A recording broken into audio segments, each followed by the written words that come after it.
Fenêtre sur l'emploi pour parler des managers. On en parle beaucoup des managers et on en parle avec Julien Breuil. Bonjour Julien. Bonjour. Ravi de vous accueillir, directeur des relations entreprises chez EDC Business School. Tout à fait. Et puis c'est aujourd'hui l'anniversaire de Julien qui est un habitué de notre émission, donc joyeux anniversaire. Merci Arnaud. Cher Julien, c'est toujours un plaisir de vous accueillir.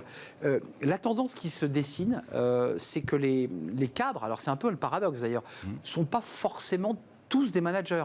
Et tous n'ont pas forcément envie de le devenir, par ailleurs. Tout à fait. C'est vrai que le sujet des cadres est un vaste sujet, parce qu'il y a déjà l'appellation cadre, on l'a vu pas mal de fois dans cette émission, qui peut poser question. Et puis après, il y a le rôle du manager.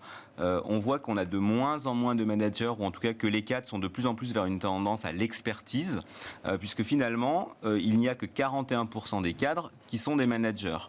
Et j'aime bien toujours repréciser que même lorsqu'ils managent, c'est souvent du management de proximité, puisqu'il y en a quand même 37% d'entre eux qui sont des managers sur des équipes de moins de 5 personnes. Toutes petites équipes. Donc de toutes petites équipes. Alors oui, sur les cadres, on voit que c'est potentiellement des profils qui se féminisent. Ça, c'est un peu une information aussi qui est importante. Et par ailleurs, sur l'âge, quand on fait une segmentation, on s'aperçoit que ce sont quand même majoritairement des gens qui sont expérimentés, puisque 51%, alors une courte majorité, ont plus de 45 ans. Je rappelle que 45 ans, c'est souvent l'âge qu'on définit comme âge senior dans une entreprise. Donc ça pose quand même quelques questions. Je ne vais pas demander votre âge, vous avez vu. Je ne le dirai pas. Un rôle d'ailleurs de manager qui n'attire pas forcément les cadres. Non, tout à fait. Je trouve que c'est intéressant parce qu'on s'aperçoit que on a des chiffres relativement faibles sur des managers sur des cadres non managers qui souhaiteraient le devenir. Finalement, on n'a que 39% des cadres non managers qui souhaiteraient devenir managers. Et dans le même temps, ceux qui le sont déjà sont relativement hésitants. 28% d'entre eux nous disent déjà qu'ils n'ont plus envie de piloter des équipes, et 40% nous disent moi, je veux bien, à salaire équivalent, ne plus manager. Donc, on voit bien qu'on a à deux niveaux, le fait de le devenir ou le fait de l'être, qui pose quand même quelques questions. Et puis, on a un sujet quand même qui interroge, c'est toute cette nouvelle génération qu'on appelle la Gen Z, alors qu'ils ne sont pas forcément que des cadres, là, pour le coup. Non. Mais enfin, eux disent, pas question d'être manager. 52% nous disent, je n'ai pas envie de devenir manager. Et là, on peut toujours se poser la question, pour ceux qui le sont autres, est-ce qu'ils ont une perception du fait que le jeu n'en vaut pas la chandelle? Ça peut être une question qu'on peut s'interroger. Vous nous dites que l'on soit un senior expérimenté ou que l'on soit un jeune de la Gen Z, globalement, ils nous disent, et je le dis abruptement, on n'a pas envie de s'embêter la vie à gérer de l'humain.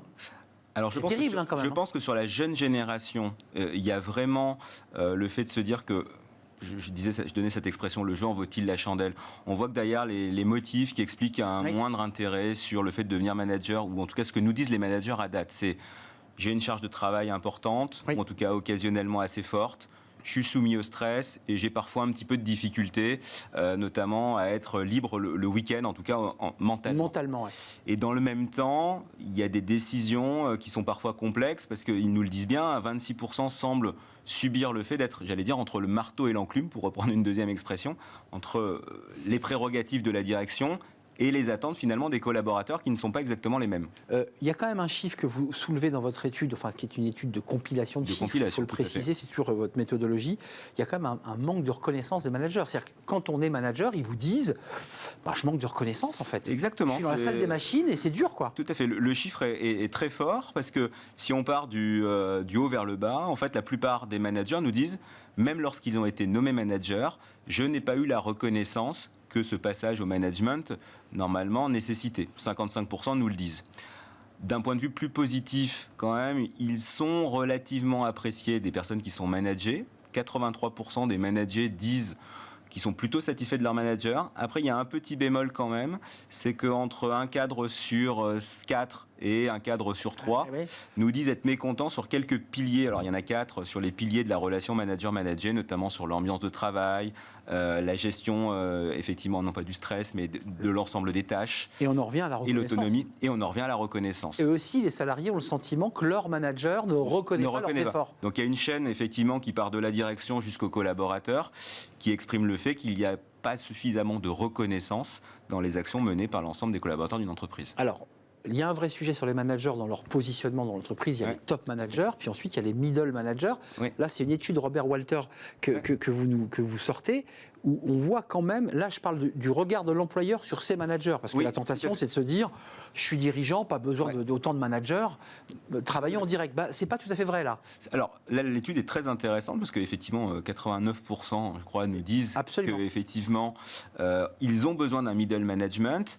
Je crois qu'il y a un peu deux écoles. Il y a des entreprises qui ont fait le choix, pour ne pas les citer à quelques moments, de faire partir toute une vague de middle management pour avoir des organisations plus horizontales. Oui. Mais on sait aussi que le middle management, c'est celui qui met de l'huile dans les rouages et qui permet effectivement, c'est le cas de le dire, de faire du management de proximité et d'être le plus efficace possible dans l'ensemble des chaînes de décision. Merci. Donc, Julien. Ce chiffre est fort. Merci pour cette analyse compilée avec des références, on les a citées, Robert Walters, mais aussi de l'APEC sur lequel vous êtes appuyé. Tout à fait. Faut rendre hommage aux sources et notamment les études de l'APEC qui sont souvent très riches.